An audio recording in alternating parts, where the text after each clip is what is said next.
It's your girl Adina. It's tea time again. I'm here with my sister Donna. Manalo. Hi, Hey.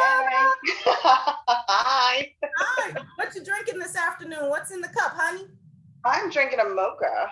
Okay, that's mocha. So tea time and mocha time, tea coffee time. It's coffee time and tea Right. time today on the Bellydancers of Color Collective YouTube channel. So welcome. I'm going to take a sip. Thank you for having me. So happy to have you. Let me share. Because we've had Donna for over a month now. And in fact, fun fact, the last class we had before the pandemic started was a Zills class with Donna. She closed out the season of the old world for us before the world changed 2 years ago. That was a really fun class, Donna. We did. It was a good time. I worked you dancers very hard. We had a ball, and our plan has always been to have you back.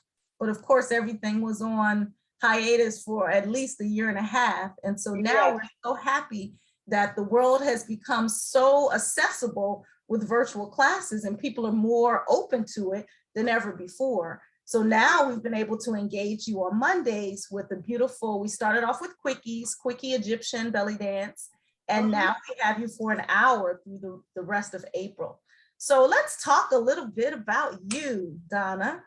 Let's talk about you. When did you start dancing, honey? When I came out of the womb.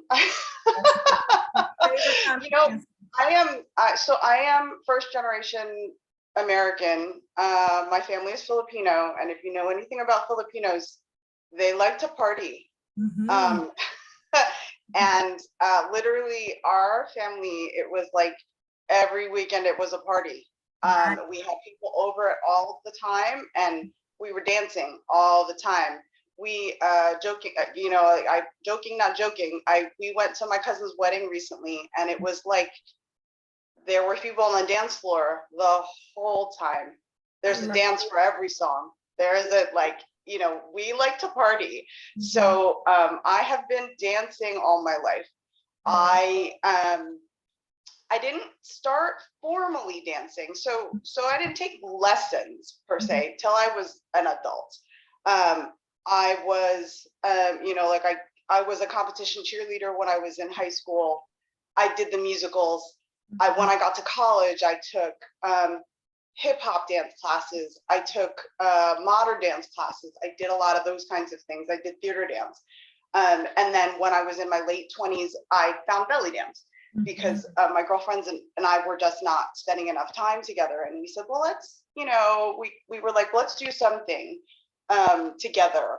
We just wanted to find a way to spend more time together. And at that point, I sort of thought, maybe you better hang up this performing thing.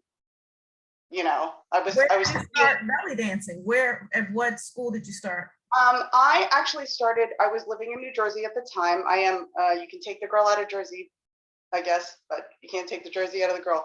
I was living in Trenton at the time, and I was dancing with, I started taking classes with Kim Leary of the Drum and Dance Learning Center. She is the director of Groove Merchant Drum and Dance Ensemble. You may know that name. Her dance name is also Alexia. Okay, at Art of the Belly, I believe a few years ago she was there. Yeah. So if you know the name Groove Merchant, that's probably the first place you may have seen me is with Groove Merchant. That is the first place I saw you on stage at Art of the Belly, and I loved it the first time I saw you. Art of the Belly has so many performances. You're in there literally for 3 days straight watching 12 hours of performances. And you stood out for me, my first Art of the Belly. And I said, okay, I want to connect with her. So Kim actually was a great person for me to study with because she came through the New York scene. She so if you know anything about belly dance in the United States, we have a huge history with immigrant culture. And so a lot of the Arab communities came together in the United States, and there's a lot of history here with immigrant culture. And there was a huge community on the West Coast as well as the East Coast. So there was a huge New York scene, and her teachers were a lot of the teachers in New York City. And so we're as well as so we're talking Dahlia Perella, we're talking Asmara, we're talking, I'm gonna forget names, so please forgive me. There are plenty of dancers, you know, in New York. So those are my dance grandmamas, who, you know, Kim studied under, and then as well as she studied for a long time with Artemis, who we know from, she's got a huge, you know, she's called Kim Leary, you know, one of the top 10 Turkish dancers in the United States. You know, so I studied with Kim for a very long time, and Kim was at the time, she was probably one of the first Salampour certified dancers in the country. And so that was the first place where I connected with Suhaila Salampour, who is my current mentor. So at some point I sort of graduated over that way, as well as while I was studying under Kim, I was spending a lot of time with Audrey Davis Dunning, who is a West African dance teacher who was teaching within her school. So I was doing a lot of not just Arabic dance, I was doing West African dance at the time. So there's a lot happening. I feel all the fusion in your dance. I feel all the different styles that comes through, and it's really wonderful to know that you actually studied all those different with all those different teachers. That's amazing. Yeah, and that's, for me, that's really important, is that I don't, I'm trying to be as respectful as I can with all of the information. I don't go in blind. I'm not cherry picking my information. I really try to get as much information as I can, and not just kind of, oh, I like this and I'm grabbing, because we do see a lot of that. And I try to get as much information as I can, and I'm trying to understand, like, that it's more of, you know, as we grow globally, there's a lot of information that's touched globally, because we are connected by the internet now, right? We're seeing music, you know, there's a whole scene that's growing now. Like, I love that there's this whole, I always talk about how, so the birth of hip hop, you know, I was born in 1978. So I literally think of hip hop as my sibling. Okay. You grew up like with hip hop. Yeah. I literally grew up with it. So, and I grew up in, like, New Jersey, in northern New Jersey, in Hudson County. So with hip hop, with like dance hall reggae and reggaeton. So like those things are like ingrained in what I grew up with. So it's really interesting to me to now hear. I also grew up with, so I learned to spin on a turntable when I was like 6. So let me find out if you're a DJ too. So don't ask me to do that, because my skills are really rusty. my friends from when I was little would laugh at you, but it's something that I did learn how to do. It's why my music editing is so good. If you ask, I can teach you how to do that, but it's why my music editing skills are so good. But it's why it's interesting to me now to listen to, like, this whole Maraganat scene that's happening now. They've been influenced by hip hop and DJ culture, right? And that's what's coming out of it's because it's global, because it's how Black culture in America and DJ culture is affecting what's happening in Cairo, and the whole revolutionary state that's happening there is being affected by what's happened here, right? So that to me is so interesting, just and empowering to see. It's just really, it's exciting, you know, to see the growth of it. To me is that there's no separation, you know, there really isn't. Everything is connected, and as we recognize that and celebrate that, this dance and the music, it's really for all of us. And I see the celebration when I watch you dance, when I experience your teaching, and our students have really enjoyed you. So thank you for that, and thank you for coming from that place, you know, of that understanding and that melding. Oh, you do. Oh, they love you. They really do. So what's the funnest for you? Like, if you could tell us one of your fun or most enjoyable belly dance or dance moments, share something fun with the people. Oh, my most fun. Oh, they're very, oh. My most fun moments are actually really nerdy. I'm real like, so I'm a real like, so you all know that I play finger cymbals. So the things that I really geek out on are like the music theory things and the places where like when I can figure out the way the patterns overlay and like when things connect in that way, and when I can figure out how I can mix up patterns and how they can connect to each other. And then the way when I can sort of mash up things in a way that it feels new again. I So enjoyed watching your piece at Art of the Belly last weekend. Your cymbals, and you were dancing a solo, and it was just beautiful to see you work the cymbals and work the move and really take ownership of that stage and do the damn thing. So if you guys haven't caught Donna's performance from last weekend at Art of the Belly, it's up on YouTube, it's up on her Facebook channel. You can check it out and see what she's talking about and working these cymbals and the patterns and the beats. It was a lot of fun. It was hot, mama. Thank you. Well, you know, I feel like I'm finally coming into a place where I can take ownership of the work that I have been doing, because it takes a long time. It's hard work, and it takes a long time for the things to integrate together. So the thing that I can say is, if it feels hard, just keep pushing. Because it'll come, right? It'll come. It's going to be worth it. It's going to be so worth it. When it comes together, it's going to be so worth it. Yes. Thank you. So I ask a lot of folks this when we do these tea times, but when did you fall in love with belly dance? I understand you traveled through a lot of different dance styles. You grew up in a dance culture. When did belly dance actually bite you in the butt and say, hey, you mine? I fall in love every day. I do fall in love every day. That's the truth of it, is I fall in love every day, and that's why I come back.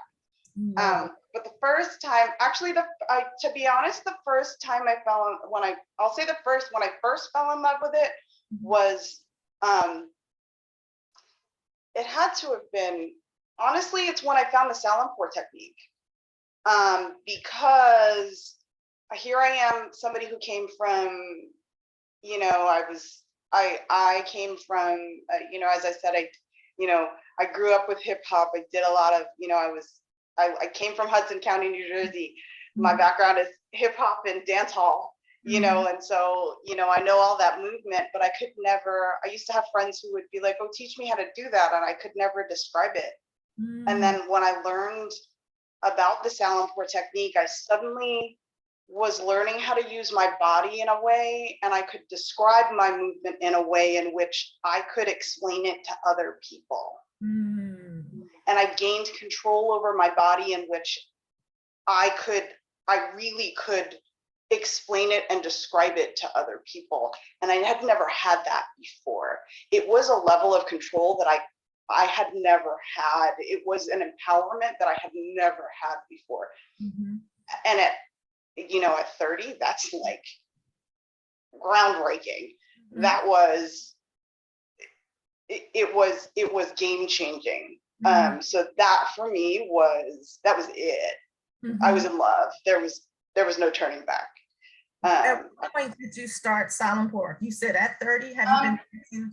I was introduced. So I started belly dancing at 20. So Kim Leary, like I said, she was certified already at the time, and it was introduced from day one for me. And honestly, I think that if it had not been involved in what I was learning, because of the way my brain works, I probably would have walked away from belly dance if it was not included in what I was learning. So I started dancing in 2006. So I've been dancing in the format since 2006. I've been certified since 2008. And I'm working on the words. They've changed the way they've titled things, but so I'm working on my level 4, a Suhela level 4 currently. So hopefully I'll be able to say that I have that by the end of the year.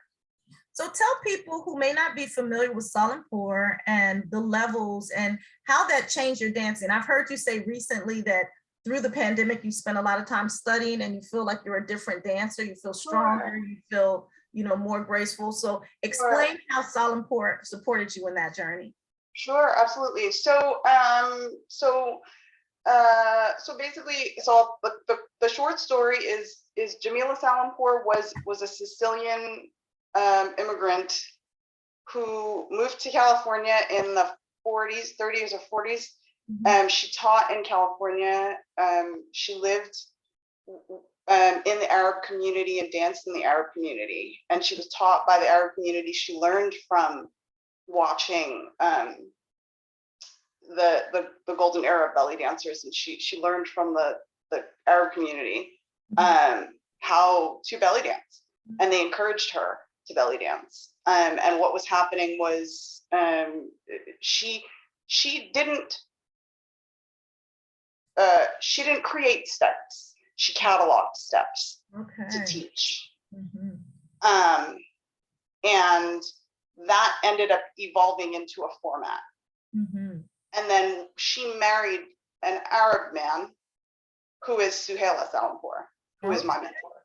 Okay.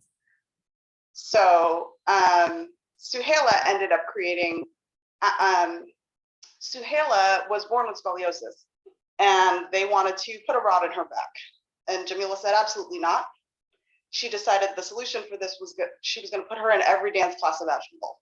So Suhaila is the first Jamila's daughter. Okay, got it. Okay. Jamila's daughter. And Suhaila, in taking Western dance classes, started to fuse the information that her mother, she was dancing with her mother, she fused the information, and then basically created her own style. By age 9, 10, had mastered the information. That's beautiful. And so by 14 was teaching workshops. She's able to be fluid with the scoliosis. So dance was a part of her healing, is what it sounds like. That's beautiful. That's absolutely so beautiful. So she was able to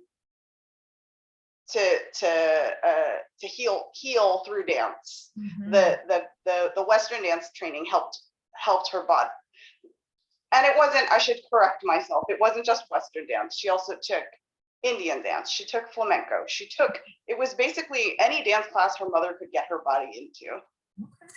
As well as she was sitting, with her mother in her classes when her mother was teaching classes. Her mother was also teaching tap classes, I believe. Forgive me if I'm recounting information wrong. I was not prepared to give a lecture on this. You're just giving us some general information. General information. People can look it up for themselves. This is great for folks who have no knowledge of what Salampur is. Anyway, somebody's going to come back to me and say, Donna, you said the wrong thing. So basically, Suhaila, as she was working in her own, in a way, trying to figure out how she wanted to express herself, she basically developed a format. She developed a style of dance, a dance technique in fusing, in learning how to put the belly dance information on the Western style of moving. So traveling with jazz and ballet techniques, using belly dance on top of those techniques. And then that's sort of the basis for what's happening inside the Salampur school. So that's why we're able to do some of the really interesting stuff within the school. That's not a really great explanation for what's happening in the school. That said, the school itself has evolved into, she's managed to take the entire format online with, it's a school with a rigorous curriculum that is not just a physical curriculum, but it's it's physical work as well as education about the history of dance, the history of the people. It's going into, you know, learning about the culture, learning about the music, you know, encouraging you to just understanding how to perform, how to present yourself as a dancer, how to choreograph, how to teach, how, all of these things. And if you look deeper into the program, the levels are broken out into, the first 2 levels focus on the physicality.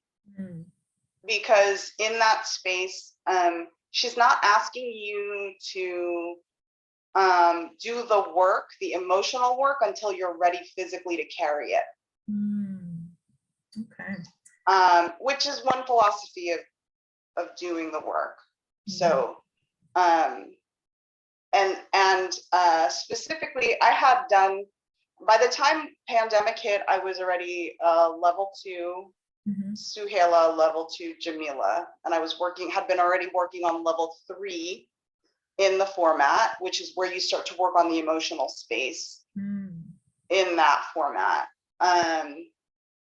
When the pandemic hit, I was sort of able to kind of focus on just the work. They took the school online, and they were basically able to turn it into what's essentially a college curriculum. That's beautiful. They are 12-week full courses with weekly homework assignments. And you have people looking at your work. You have video homework submissions. You get feedback. It's well worth the price of it. It's expensive, but it is well worth the price of admission, because you're getting feedback on everything you're doing, and the amount of growth you have because they have eyes on you that whole time is, I am a completely different dancer than I was 2 years ago when we locked ourselves away. Yeah. Because That's of this. amazing. That sounds really wonderful. I'm glad that the program exists that way, and it sounds like it's maximally accessible to folks everywhere now. Yeah. How have you taken what you've learned, because it sounds like you've been studying there well over a decade now, since 2006, Yeah. 2008, when you got your certification. How have you taken what you've learned there and made it your own, you know, made it Donna's? How do you put your funk on? Well, you know, it's funny you say that. So I am currently working on my level 4. And so part of the level 4 testing series is I will have to put on 4 solo performances. And so on June 5th, I will be presenting a solo concert, as it were. I will be doing 8 choreographies of Suhaila's. And a part of the work is personalization. So they are her choreographies, but part of the work that we're doing here is learning how to personalize. So I have actually already seen 5 other people do this exact same show. It's been a completely different show every time I've seen it. Sounds amazing. And there is something about the way that the work is done within the school that you learn how to unlock yourself. You learn how to trust yourself. I keep hearing that the technique means that you're gonna dance more like her, but it's really only made me dance more like me, which I heard you say when you watched my video from Art of the Belly. So I love that. I love that even though you're doing all of this study, it's really just been a journey back to you. That sounds completely amazing. And that's what you're helping the ladies do here at Bellydancers Color. They've expressed how much they enjoy your teaching style, and that, you know, I had someone reach out to me and say, well, you know, what level is it? I said, you know, really, whatever, if you're a beginner, she can still walk you through it because of how you break it down. You don't leave anything to them, you know, to figure out. You start with the feet. Let's just do the feet. Okay, now let's put this on top, and now let's move it across the floor. So they've really enjoyed the way you teach them. So I want to thank you. Yeah, I want to say thank you. So in closing, just, what would you like them to know about your class on Mondays? We have 3 more, but of course, Donna, like I said, we love you and we want to figure out how to do more with you. We really want to get more into the zills, the finger symbols and things like that. And just to continue to engage you with in our community because we have our digital platform. So tell the folks what they will get with you and how you envision us staying together. What would you like to see? I would say exactly that. It's never too late to join. And it doesn't matter what level you are, we can make it work. You can step in at any time. And I will make it work for you. My joke is when in doubt, twerk it out. We make it work. I think there's a time and place for leveled work, right? And this is not that right now. Right. And we can decide when the time and place is for that. Right. But that's not this. So jump in. We're working on, we're making something special right now, and just come in, jump in. Come on in. Come on in. The water's great. It's great. And look, Donna and I both have the side of our head shaved. We're both head side shaved girls. So, we are that same tribe. When did you shave your head, Donna? I don't know I think maybe I copycatted you. I don't know. You know what? I have alopecia. Okay. Okay. And so I have been doing it. When did I do it? Actually, I did it when I moved down here. Mm-hmm. At some point, I just decided I was going to do the whole, we're not saying mohawk anymore, mm-hmm. Y'all. Just so you know that. Mm-hmm. Rooster Crow thing. When we moved down here, right before we moved down here, I did it. Okay. And now my boyfriend shaves it every month for me. Love it. I absolutely, as you can see, I love it. I get my little design and things on there too, but it just feels good. It does, to just touch your head. It feels amazing. So Donna, like I said, we love you. We appreciate you. We're going to rock out of here. Folks, if you want to catch Donna Manalo with Bellydancers of Color, she teaches every Monday, 7:15 to 8:15 every Monday in April. So you have 3 more times to get in here with her and learn some of this technique and have fun with your girls. It's a mixed bag of levels and it's for everybody. Yeah, we're not separating it. Come on, be a part of the community. It's collective, it's fun, it's groovy, and when in doubt, we twerk it out. So we do. Check us out. Donna Manalo is amazing. Her business is called Born to Dance. Donna, how can people reach you if they need to reach you? You can find me on Facebook. You can find me on Instagram. You can email me, DonnaEileen22@gmail.com. Those are the best places to get me. All right. Thank you, honey. We'll see you on Monday. Yes.